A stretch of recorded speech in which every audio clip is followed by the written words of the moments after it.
My name is Rachel Gott, and I manage the literacy grants for OPI. So a lot of people don't know, but Montana has had a series of literacy grants for quite a while now. And so right now we are just finishing up one grant that ends in December and a new one started in October. So most of my work is all around supporting the schools that participate in those grants. I graduated from Montana. I'm from Montana originally, grew up here, graduated from senior and then MSU Billings, and then taught for quite a while and went to Tennessee and got my doctorate in literacy studies from Middle Tennessee State and worked with them on some dyslexia studies as well. And then have been working with literacy grants ever since then. I worked in Colorado for a bit on their literacy grant, and then Montana called me home, as it does to so many of us who grow up here and then leave. And so I've been back here since 2018. And I have the privilege tonight of visiting with you about phonics and decoding in this session. We're going to do a little bit of background here. Let's see, there we go. For those of you that have been a part of these sessions all along, so oral language, alphabet knowledge, phonological and phonemic awareness, these are topics that have already been covered, and all of these pieces fold into phonics and decoding. But because we only have an hour, and that is not very much time to cover this topic, I will refer you back to these other sessions. So if you were not a part of one of these and something isn't making sense, make sure you go back and watch these because that should fill in some of those pieces for you. But as we look at kind of that progression of literacy for students, it starts out at that oral language level and that alphabet knowledge. We move through that phonological and phonemic awareness. And Genevieve has been gracious enough to provide us 3 full sessions on those. So hopefully you're feeling pretty confident in your knowledge on those. And now tonight we get to talk about phonics and decoding. And so the objectives for the evening are that we will look at the simple view of reading and why that is important. And then why decoding is important. Why are phonics and decoding considered such an important part of literacy instruction? What is the difference between phonological, phonemic awareness, and phonics? And then we're going to spend hopefully at least the last half of the session on some instructional strategies to practice phonics instruction with your students. And I just want to mention that the intent of this is to provide you instructional routines and strategies that you can use. If you have programs that you're using within your buildings, by no means is this the intent to say replace those programs with any of this, just to embed these routines within those programs and give you a few more ideas of what you might be able to do. So we are going to jump right in and talk about this simple view of reading. I know in the oral language session, Dr. Nell presented the active view of reading, and this is really very similar to that. It's just sort of simplified, as the title would suggest. We're just going to look at the very basic components of reading and what do we need in order to make sure that all of our students can read. And the simple view of reading says that reading comprehension is made up of a product of decoding, our ability to read the words on the page, and language comprehension. We have to understand the language of the text that we are reading. And you'll notice that this is a multiplication sign. It's not addition. So when we think of multiplication, we know that we have to have something in both of those or the equation actually gets smaller. So for instance, if we can't decode the words at all, but we have great language comprehension, it's not an addition, it's multiplication. So our reading comprehension is still 0. On the other side, if we can sound out the words, if we can decode the words really well, but we can't understand the text that we're reading, we're still not going to have reading comprehension. We have to have both of those pieces in order to have word reading or reading comprehension. And so we're going to look at a couple examples of what this might look like for our students. Go ahead and take a second and read this paragraph.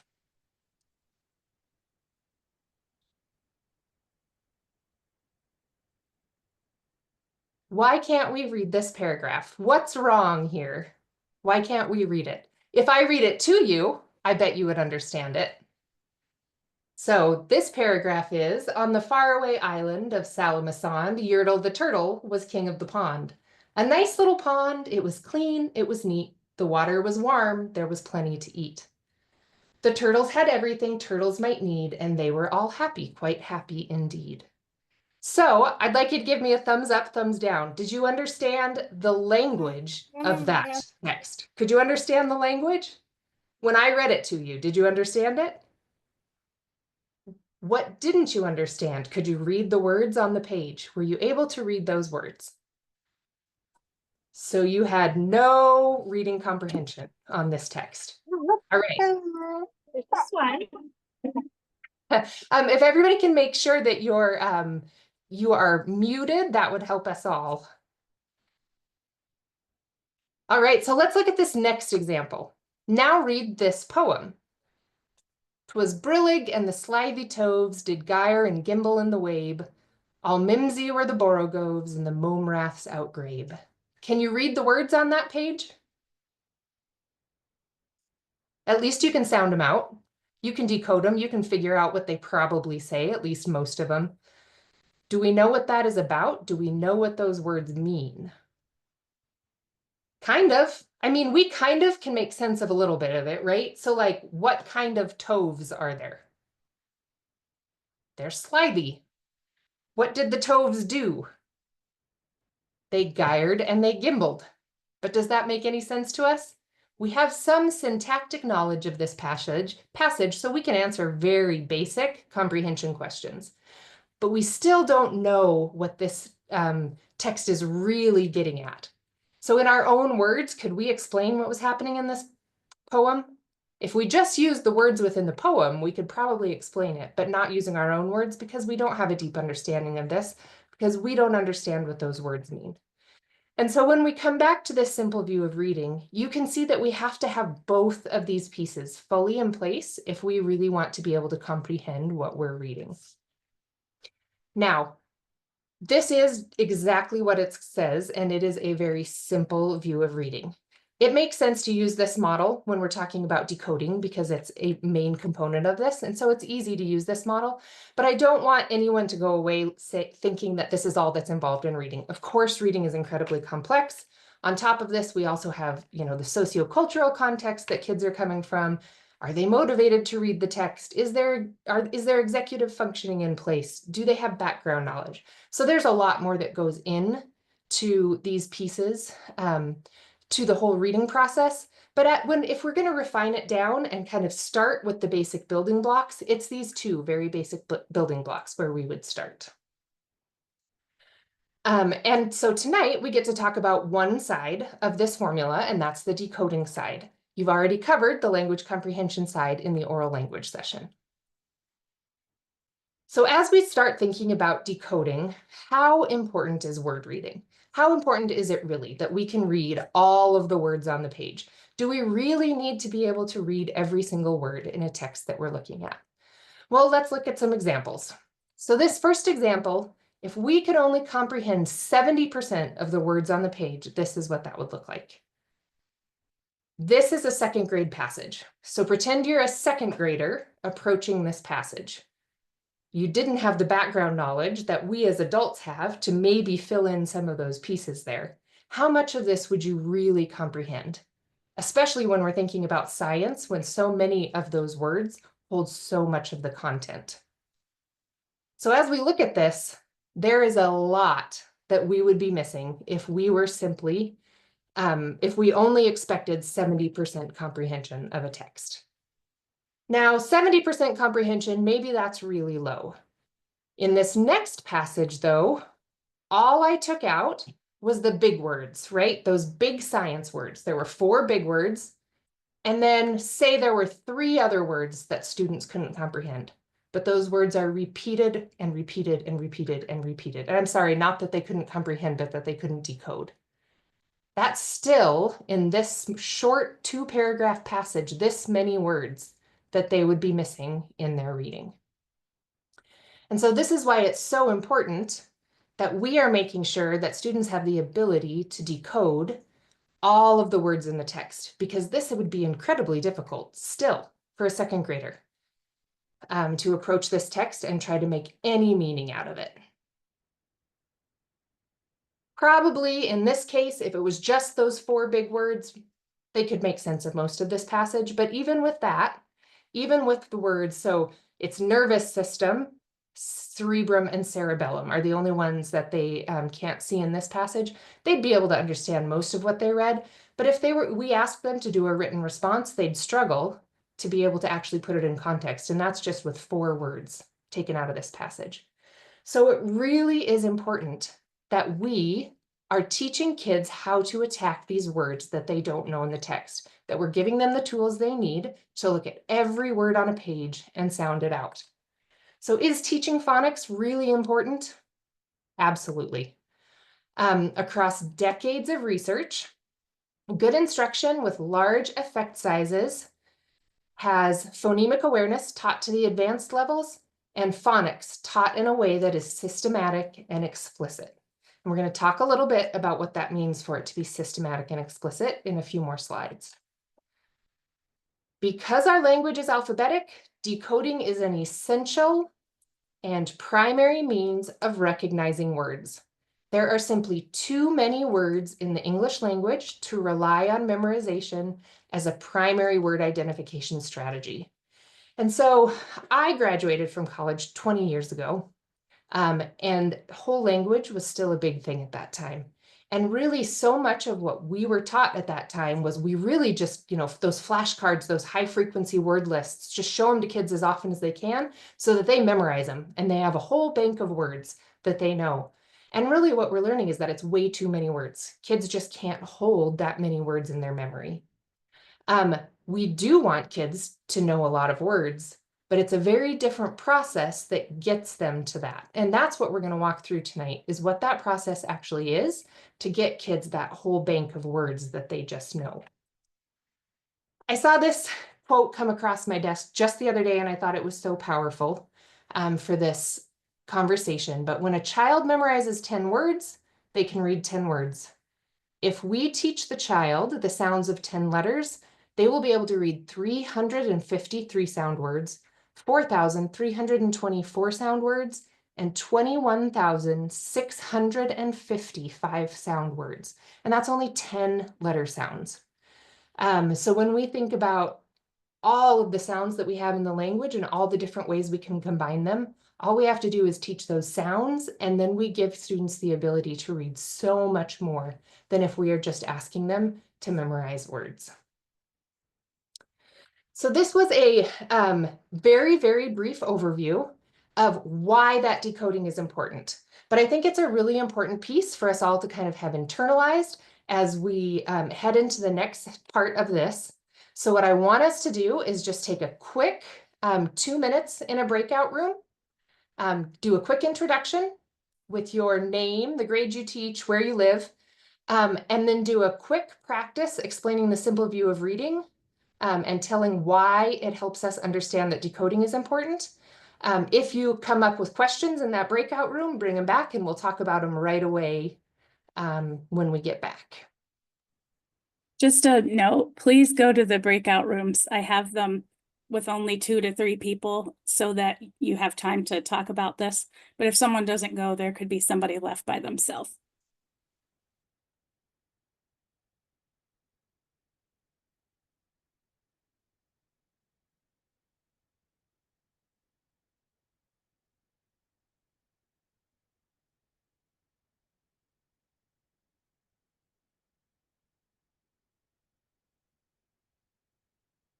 I'm not sure. I don't see my name on one. Is that okay? Oh, I can't hear you. You're a co-host, that's why. Okay, good. Like, do I need to go? I can go. And I'd be happy to join one too if somebody's missing a partner. Amy Benson doesn't have one. I can go there. I'll go there. Okay. I can't actually see them. I didn't make you a co-host, I'm sorry. That's It okay. looks like Cat,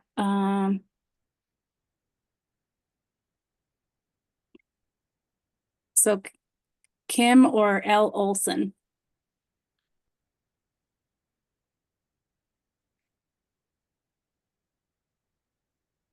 Well, this is fun.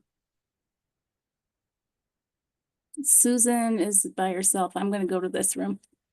Okay.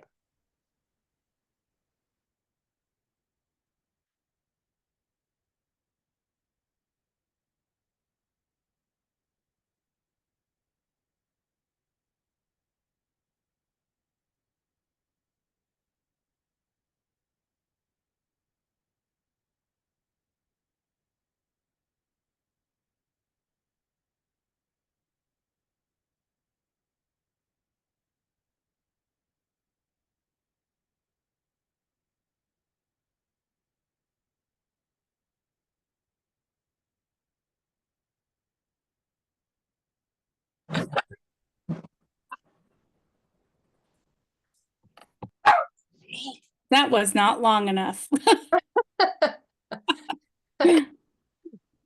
Well, and you got in a little bit late, Jackie, so. True. Susan, you can call me someday and I'll let you practice. Okay, yeah.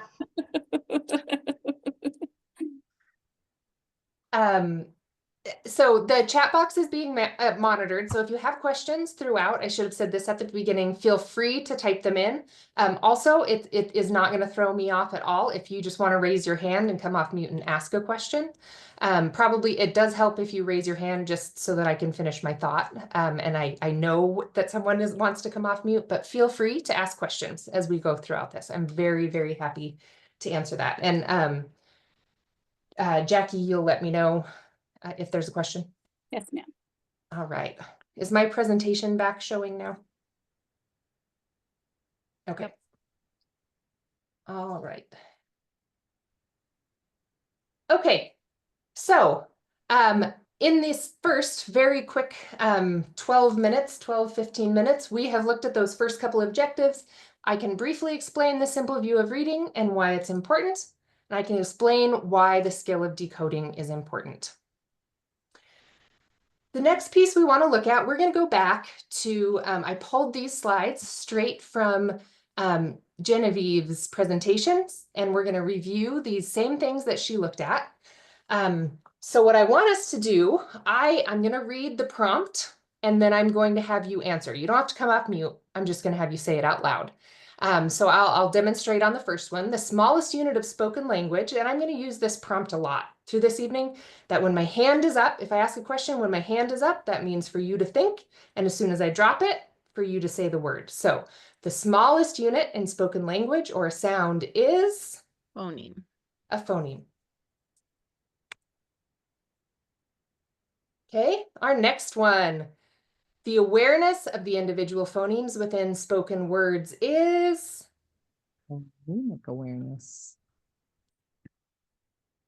Phonemic awareness. Okay, the awareness of the sound structure of language is? Phonics. Oh, That one is phonological awareness. So that big umbrella term that looks at all those sound structures of rhyming and syllables and sentences, that is phonological awareness. And then the written representation of a phoneme is, or a letter, a grapheme. And our final one, knowledge of the relationships between phonemes and graphemes, the ability to use this knowledge to read unfamiliar words is, I hope everybody gets this one right, phonics. Okay, so when we're talking about phonemic awareness, it's very based on the sounds. And then as we move down that progression, we start making connections between those sounds and the ways that we spell them or our graphemes. So Genevieve also covered this, and this is actually the progression we're going to work through tonight. So as we move from that level of phonemic awareness to proficient reading, we start at level 1, and that is that connection between phonemes and graphemes. How do the sounds that we speak map onto those graphemes or the ways that we spell them? Level 2 is looking out, sounding out those words. How do we look at each individual grapheme and sound it out to read the words in the text? And finally, that final level is what we call orthographic mapping, or that automatic word reading, right? This is where we want everybody to get. We want to get to this point where we can look at a word and simply just read it. We don't have to sound it out. And this is what we call sight words. Sight words sometimes is used to refer to actually irregular words. And it means words we have to memorize because we can't sound them out. And those can become sight words. But a sight word really is any word I can look at and read without having to sound it out. And our goal is for all students to have as many words in their sight word vocabulary as they possibly can, because that's how we become fluent readers. Now, at the beginning, a few slides back, I talked about how when I came out of school, the goal was to have kids memorize words. And this level is really where that came from. So it came from a very good place. So people were watching really good readers read, and they said, oh, good readers don't sound out words. Good readers can just look at the word and read them. And so that's what we want every kid to be able to do. The problem with that was a misunderstanding of how we get to that point of becoming proficient readers. And so at that time, we thought, oh, then we want kids to read words and not sound them out. We've since learned that really it's a process that happens in our brain where we practice and practice and practice these skills of decoding, and it maps it so deeply into our brain networks that they become sight words. And so that's why at this point we're saying, okay, never mind. We misunderstood how to get to this good high level of instruction. What we need to do is go through these various levels. So before we jump into level 1, I just want to make sure that we all really clearly understand that difference between phonemes and graphemes and letters, because I'm going to use this terminology a lot for the rest of the presentation. So in the last few sessions, you talked a lot about phonemes, those individual speech sounds, right? They're the smallest unit of sound within a word. So k, at has 3 phonemes. So our first word here is bat. It has 3 phonemes. We want to talk about what is the difference between letters and graphemes tonight. So within the word bat, there are 3 letters. How many graphemes are in bat? There are also 3 graphemes in bat. In blast, we have 5 letters and we have 5 graphemes. In light, we have 5 letters, but we only have 3 graphemes. So this is where it starts to become confusing. So how do we know how many graphemes are in any word? And this is where our phonemes come back in. So in the word bat, how many phonemes are in bat? Let's sound it out together. Your word is bat. What's your word? Let's sound it out together. B, a, t. 3 phonemes. All right, your next word is blast. What's your word? Blast. Let's sound it out together. B, o, a, s, t. Blast. 5 phonemes. All right, our last word is light. What's your word? Light. How many phonemes in light? L, I, t. 3.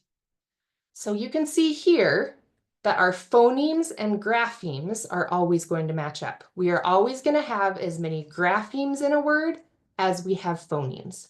And that's how we're going to know how many graphemes there are.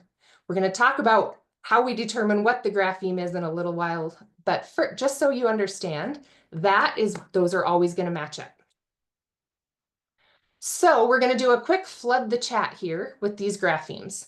We're going to go through the same process that I just did. I'm going to say a word. I'm going to have you type the number in the box, but wait. And when I say go, everybody's going to hit enter at the same time. That way your number goes into the chat all together, and everybody's number comes through. It just makes it a little, puts a little less pressure on everybody because their numbers all come through at the same time. All right, so we'll do this first one, and I'll give very explicit instructions. Your first word is Dog. Your first word is dog. How many graphemes are in dog? Go ahead and type the letter in, and when I say go, you'll push enter. Type the number of graphemes in. Go.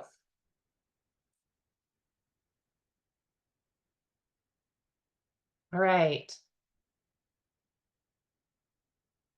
Here we go. Okay, your next word is deck. Go. Deck. 3 graphemes in deck. Your next one is fist. Go. 4 graphemes in fist. Okay, our next word is bench.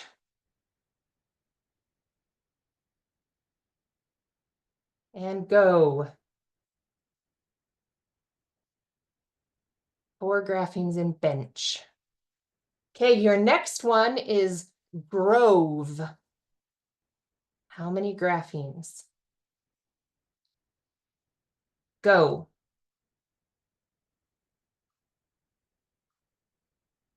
Okay, this one's tricky because our grapheme, one of our graphemes is sort of split up. That O consonant E is 1 grapheme. All right, clover. Go.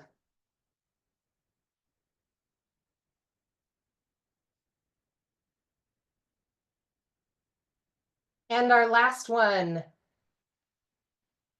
teacher. Go.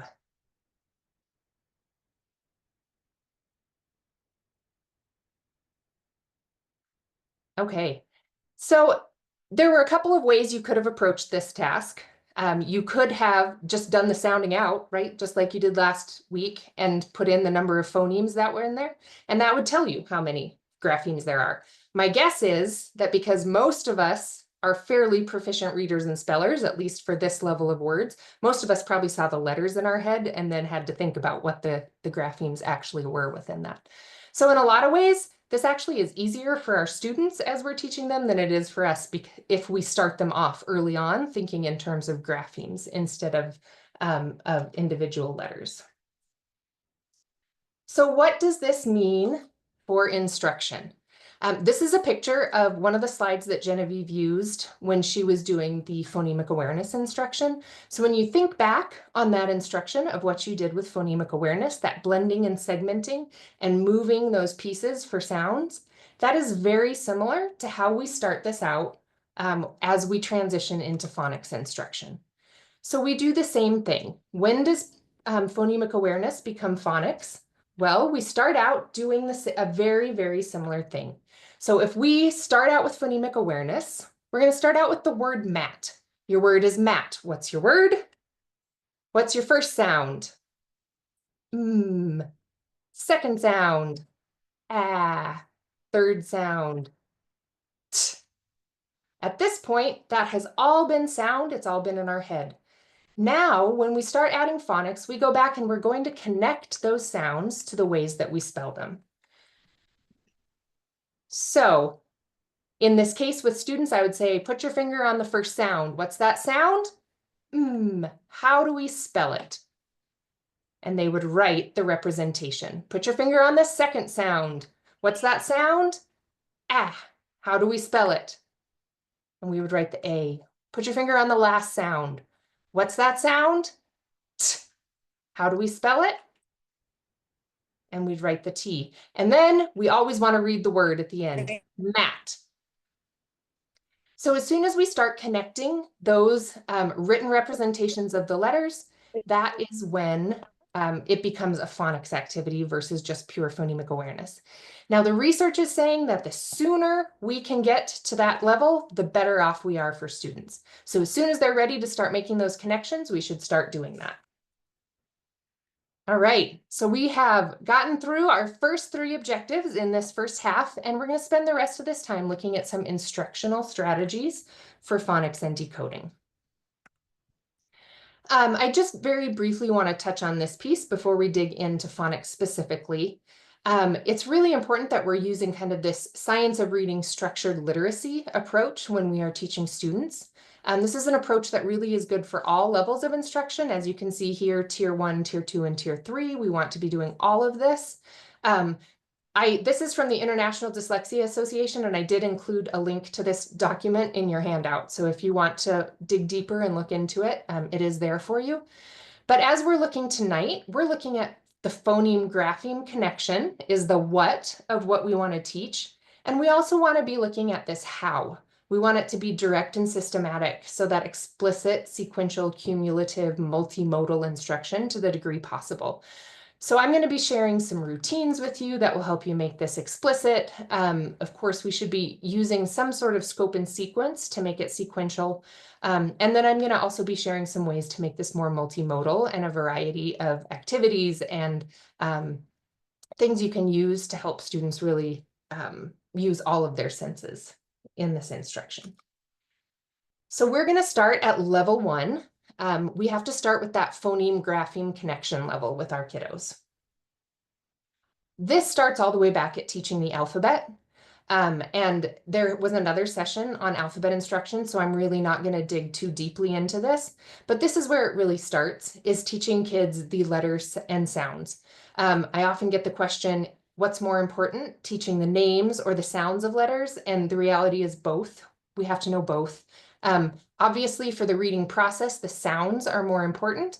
But if we don't give labels to these symbols, it's really hard to have conversations with kids about them. And so the names really are just the labels we put on them so that we can talk to kids about them. So they really do need to know both. I did link this alphabet arch also in the handout if you want it. There's some activities along with it in the PDF. If you haven't been to Reading Universe before, it is an incredible site. It is all free, tons of resources, videos on everything. Rachel? Yes.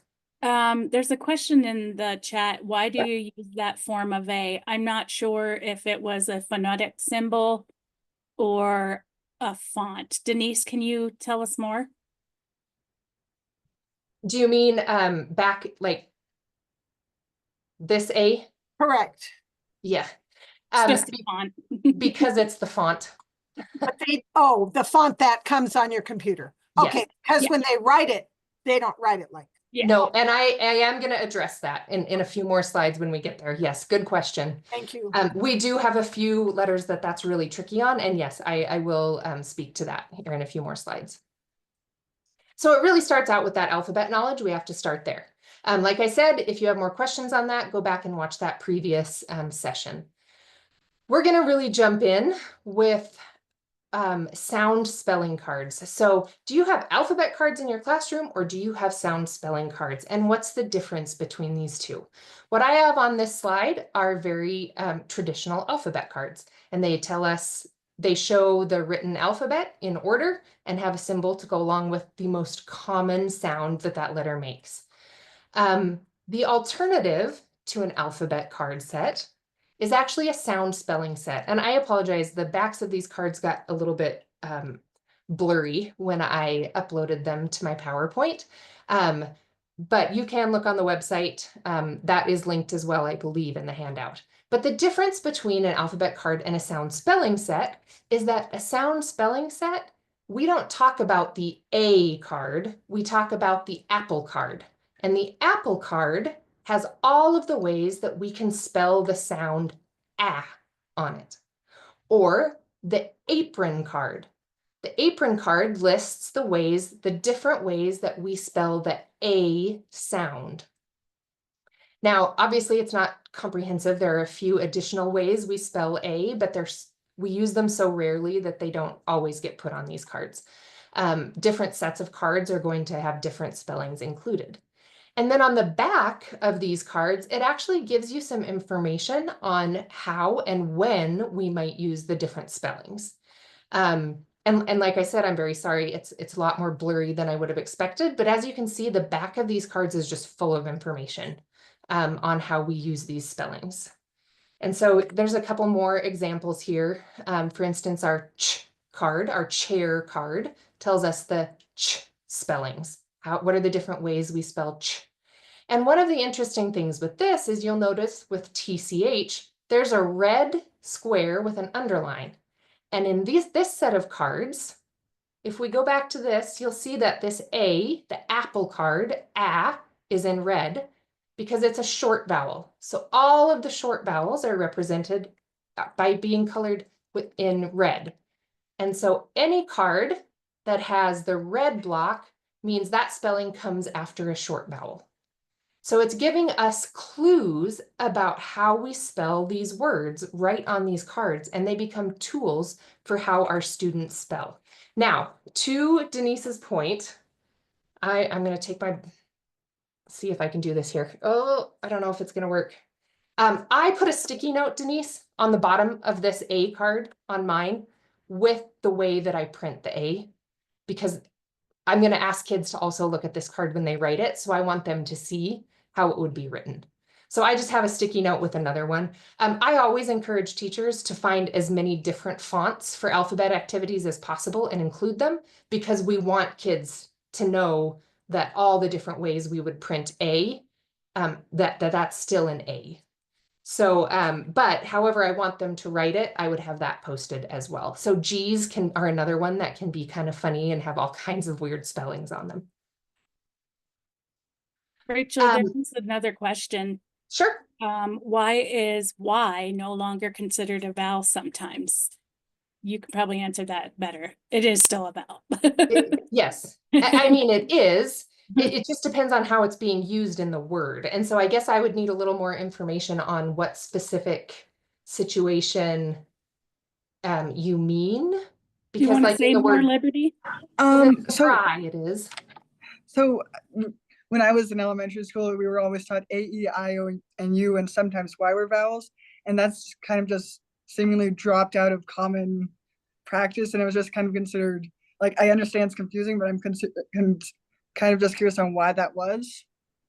You know, Like, I think it's more that, so now we teach it more comprehensively. Like those A, E, I, O, U are only 5 of our vowel sounds. Are only 5 of our vowel spellings. But like if you look at our apron card, there's a lot more vowel spellings there, right? And so I think it's mostly that saying of A, E, I, O, U, and sometimes Y, it's just that that's incomplete because there are a lot of different spellings. Y is a vowel, but so is AI, because vowels are actually about sound, not about the way the grapheme that represents them. The vowel is a sound where we open our mouth and our throat. So like, they're the sounds that we can sing, essentially, although some of them are much harder than others, but they're those open mouth sounds.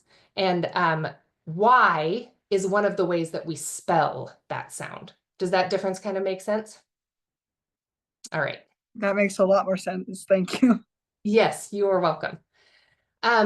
So I've included a script for introducing sound spelling cards in the handout as well. It's on page 2. So if you want to kind of look through, we are already starting to run out of time. So I'm going to skip showing you how to do that. But if you went to Reading Universe, there is a video of an introduction of sound spelling cards as well. So you could actually watch someone do that. There's another routine. Jackie uploaded some routine cards as well. And there is from Side by Side Consulting, and there's a routine in there as well. It's a little bit more comprehensive. So if you're doing very basic introduction, you can use mine, and then Carrie's goes into a lot more in depth with some of the other spellings. Okay, so as we start with these, first we would introduce our sounds using sound spelling cards, and then I got my chat in the way here. Okay. We want to practice those sounds, right? Whatever sounds we are introducing, we would want to practice. So when I was teaching at a school for kids with dyslexia, we started out with these sound spelling cards, and I only posted the ones I'd introduced, and then I added to it as I introduced more cards. That way they're not looking through that list of trying to find what they're working on. So we want to practice letter sound correspondences, and you can either do that with like a deck of cards, or I obviously have a virtual deck of cards, and then using a very similar routine, I'm going to use this laser pointer here to help me with the routine. But getting kids to all do it together, and this becomes very quick practice for students, right? So what I want this to look like is I will put the laser pointer beside the letter and I would say sound, and they would think. And then when I swoop under it, they would say the sound. So we're going to try it together. Again, you don't have to come off of mute. You can leave your microphone muted, but we're going to go through this virtual deck of cards of these. All right. So sound. Sound. Ah. Sound. T. And we want to make sure when we're practicing these sounds that we make really crisp, clear sounds. And don't add that schwa to the end. So t. Sound. S. Sound. I. Sound. P. And you can do this also. I've seen it with grids, and you can put your pointer to the side, or you can tap on the desk when you're ready for students to say the word, and you can just go through. But starting off with some practice of letter recall, especially for our very smallest kids, letter sound practice, we'll get them ready to move on to that next piece. We also want them to do some dictation with those letters. So now you're going to get to see me write with my mouse, but we would do it the opposite way, right? And so we just practiced saying those sounds. Now I'm going to give the students the sounds and have them write the spelling of it. So the first sound is What's the sound? Always have the students say the sound first. How do we spell that sound? And then, like I said, you're going to get to see it. It's even going to look like a little student wrote it, right? We're going to write our spelling of that sound. Okay. Your sound is T. What's the sound? T. How do we spell it? And they would write it. And this is an opportunity for you to walk around as well and correct handwriting if you need to. Jackie spoke about handwriting in the alphabet knowledge session. And so I was constantly walking around making corrections or writing a model of that letter so the students had it during this time. And then as we get into the upper grades, if we did a sound like ch, then they would be asked to write all the ways they know to spell that sound. So on ch, we would have and so they would begin to start building these practices of just that sound. And then you have your sound spelling cards up front. So if they need to refer to the ch and how do we spell that, they'd be able to look up. A lot of the companies that have those sound spelling cards also have desk versions of them, so you can just stick them right on your students' desks. So we start with that decoding practice, that practice of sound spelling. We go to the dictation of just the individual sounds. And then from there, we're going to move to our level 2 and practice sounding out those words. So once we've practiced the individual sounds, we put them into words and we practice that. So as we look at that decoding, the routines from side by side have a variety of decoding routines within them, from more and more explicit to like letting go a little bit of some of that and letting students be more independent in the process. So I would encourage you to look at those and start at whatever level you need with these students. But as we look at this word mat, what I would want to do here, as I'm looking at these words, we want to, as much as possible, do what we call continuous blending. So we want to hold on to each letter until we get to the next letter, and then we switch that letter and we hold that sound till we get to the next. So what I would do with this word is my pointer is beside it, and I would say, all right, sounds mat. And then we want to say the whole word, mat. Okay, our next word, let's try it together. Ready? Sat. Set. As our students become more and more proficient at this process, we can actually just hold our finger or a pointer or whatever here by the side and say, okay, think about that word, sound it out in your head. Let's do it together. Sat. So we're always trying to give them think time and repeating it together. But the degree to which you're going to go letter by letter, sound by sound is going to depend on the level of your students and how much support they need. I would always want to start at the sound by sound blending and then provide them practice. Sometimes if I had time, I'd go sound by sound through the words and then we'd go back through the same words and we'd say, okay, let's try to read them as whole words this time, depending on the age of the students.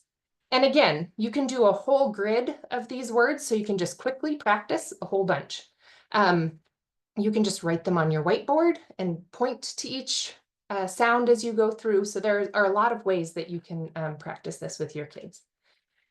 It gets a little bit more tricky when we have some of these multi-letter graphemes, just because, especially when they're starting, it's harder for our students to know which ones go with which sound. And so that's where it becomes really helpful. Like you can use one finger or two fingers to point under, you know, a two letter grapheme or three. So like with match, I would do ch. So they know that all three of those letters are together in one sound. Ch. Okay, so with branch, we'd go ch. So if you have it on your whiteboard or somewhere close, you can do that. You can underline as you go across them as well, but just giving them some sort of indication that, oh, these two letters go together to make one sound, and these three letters go together and make one sound as you're starting out. So we would want to practice decoding in the same way with these words. And then again, as we get to words, we want to practice reading them, and then we want to practice writing them. And one of the most powerful ways that we can do that as we get into these words is what we call phoneme grapheme mapping. And this is a lot of what we just did at the beginning when we were connecting those phonemes and graphemes. So you can have a grid like this. I have taken little whiteboards and drawn grids on them in Sharpie, and then students can use whiteboard erasers for them. You can print off a page with a grid and put it in a page protector so they can use Sharpies. A lot of different ways you can do this. But we're going to do the same thing that we did before. So if our word is mat, your word is mat, what's your word? And then we are going to identify the sounds in the word. So let's sound that word out together. T. So we have three sounds in that grid. Now we're going to go back to the beginning and we're going to attach the spellings of those sounds. So our first sound is m. How do we spell that? M. Touch your second sound. What's our sound? A. How do we spell it? A. Touch your third sound. What's that sound? T. How do we spell it? T. And then at the end, I usually have them write it as a word so that they've then practiced writing it as a word as well. Mat. And this can be done once you get into really big multisyllabic words. It's much harder to do this, but this is a great way to do a lot of different spellings. And I'm going to show you another word here and a couple of different ways that you can do this.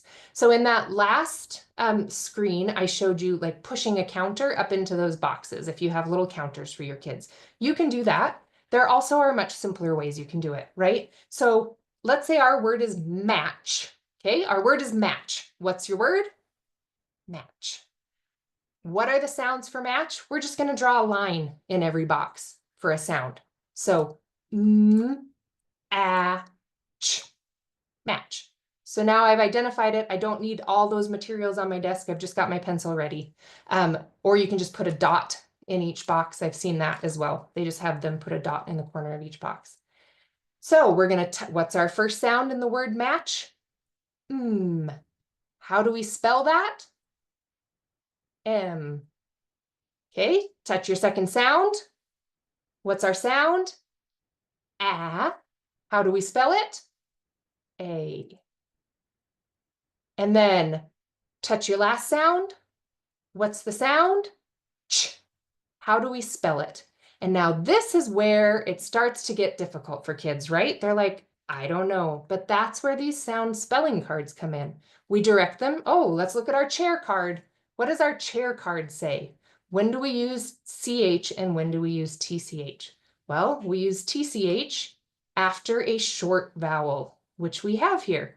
So that card tells us that in this word, we would use TCH. Okay, if chin was our next word, we would have ch, I, n, and it would be the same thing. What spelling of ch are we going to use? Well, we don't ever use TCH at the beginning of a word. It's only ever at the end. So we know that it's CH. So that is really the power of constantly referring back to these cards. It just gives kids so much information on those spellings. Let's see.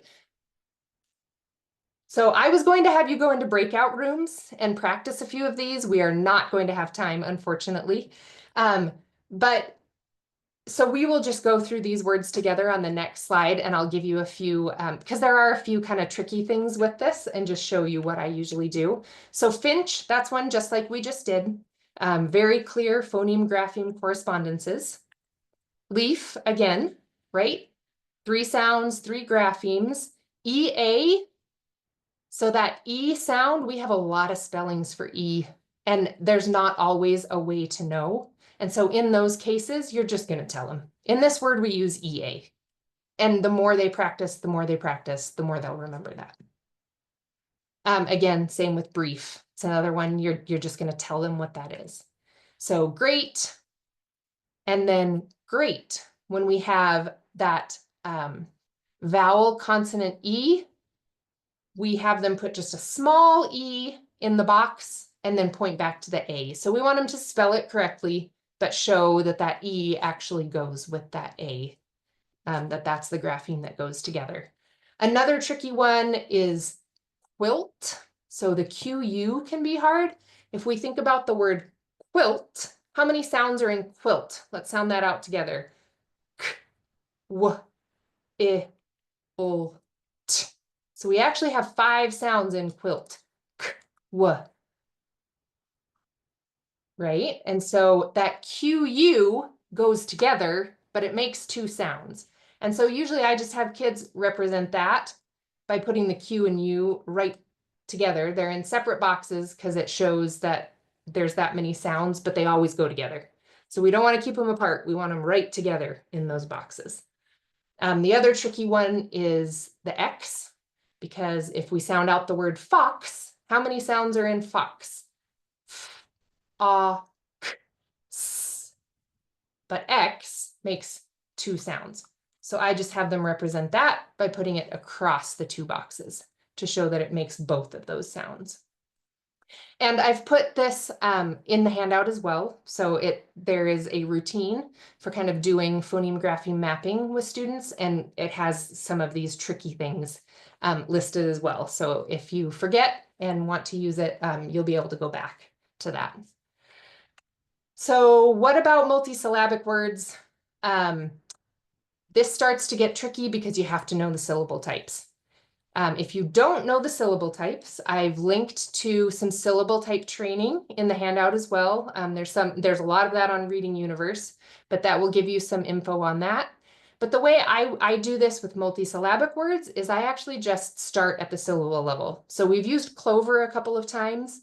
How many syllables in clover? Oh, and there we go, clover. We have 2 syllables. What are the sounds in our first syllable? K, O. And then again, this is where it comes into those syllable types. We have to know that because this is an open syllable, that O says it on its own. V, er. Oh goodness. I'm not very proficient with my mouse. So you can do this for some multisyllabic words. Like I said, there comes a point where we get into some of the morphology of words that it no longer is useful. So know that this is not always going to be useful as words get more and more and more complicated.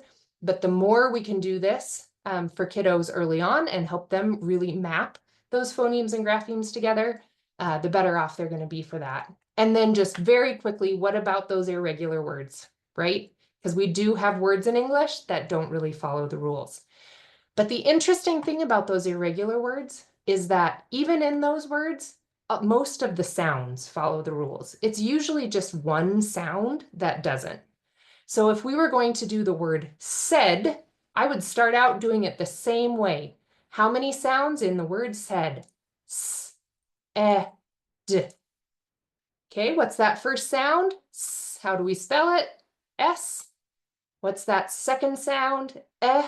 How do we spell it? And that's where you as the teacher stop and say, oh, this is a really hard one. It doesn't really follow the rules. In this word, we use AI, even though usually that's not what AI says.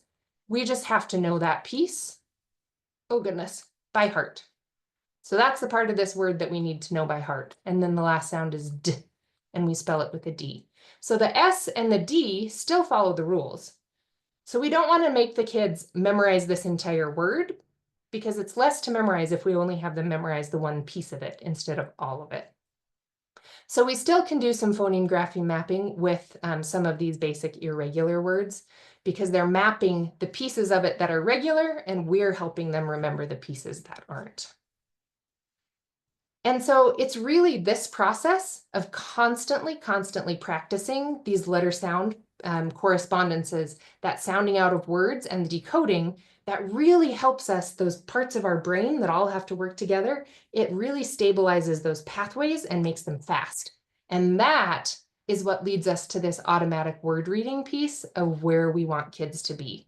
And so it's, again, it's not about that memorization piece. It's about starting with the small chunks and building up to those pieces so that we get to the point where we have lots of words that are mapped in our brain so tightly that we just can see them and we know what they are. And I know that this was just the fastest, most furious overview of phonics and decoding, but we did make it through all 4 objectives. And we even have about 1 minute for any questions, if anyone has it. I tried to link in the handout as many resources as I possibly could. And then, like I said, if you want more, that Reading Universe site has so much information in it. There are even some flip charts from the National Center on Improving Literacy that kind of give you all the materials to actually do a lesson, very similar to what I did tonight. It'll have the sounds that you need to work on with students. It'll have them built into words and then some word reading. The other piece to this, and in any lesson we were doing, we would then want to connect this to connected text. You are getting a session on decodables in a few weeks, so I didn't include that here. But after you've done this, you would want to connect it to text so students get practice with that as well. So, all right, yes. In the last minute, if anybody has any questions, or I think Jackie also needed a minute. I dropped the feedback form in the chat there. Make sure you do that. Remember to grab your link for your PDU in your response. But I'm also going to drop another form in here, and it's a poll to see how you guys feel about the book study for 7 Mighty Moves and when you might like to do it if you are interested. So please fill out that poll so that we can plan something that is effective for everybody. So I'm dropping that right now. And my email is on that first slide. If you have questions about what we went over tonight, I'm more than happy to answer them. Feel free to reach out, send me questions. I see Jackie also linked to some of the materials I used. Those sound spelling cards, you can get them from, a lot of programs have them as well. This is just a copy that I happen to have because Mary gave me a set. The woman who created them gave me a set of hers, so I used them. All right. Well, thank you so much. I really enjoyed the last hour with all of you. Thank you, Rachel. This was great. I'm trying to think, if you were wondering about how to map the phoneme grapheme, if you have a word and you're not sure, is there a place to go? I mean, I've Googled things and usually you can find it, of how you might do that. I don't know if Rachel knows of a certain. Yeah, Don't know. I mean, so Kathy Grace is the one that originally came up with a program for this, and it's phonics and spelling through phoneme grapheme mapping. That book is somewhat expensive, as some educational books are, but that would be a good resource if your school had money to put that in your library. Oh, Oh, thanks, Marie has Marie. dropped something. Other than that, I don't know. I mean, you'd be welcome to email me and see if as well, Yeah, but I don't know of a place that you could just look it up.